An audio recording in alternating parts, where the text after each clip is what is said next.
suiciders to kill innocent life, who had relations with Zarqawi. Imagine what the world would be like with him in power. The idea is to try to help change the Middle East. Now look, part of the reason we went into Iraq was the main reason we went into Iraq at the time was we thought he had weapons of mass destruction. It turns out he didn't, but he had the capacity to make weapons of mass destruction. But I also talked about the human suffering in Iraq, and I also talked the need to advance a freedom agenda.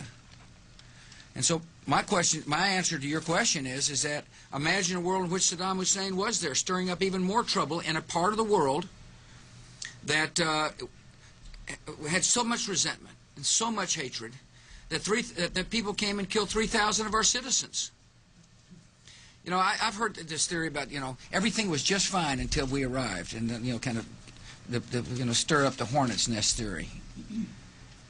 It just doesn't hold water as far as I'm concerned. The terrorists attacked us and killed 3,000 of our citizens before we started the freedom agenda in the Middle East. What did Iraq have to do with what? The attack on the World Trade Center. Nothing, except for it's part of, and nobody's ever suggested in this administration that Saddam Hussein ordered the attack. Iraq was the lesson of September 11th is take threats before they fully materialize, Ken. Nobody's ever suggested that the attacks of September the 11th were ordered by Iraq.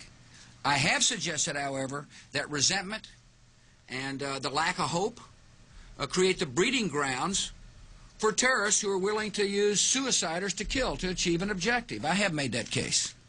And one way to defeat that, defeat resentment, is with hope. And the best way to do hope is through a form of government. Now, I said going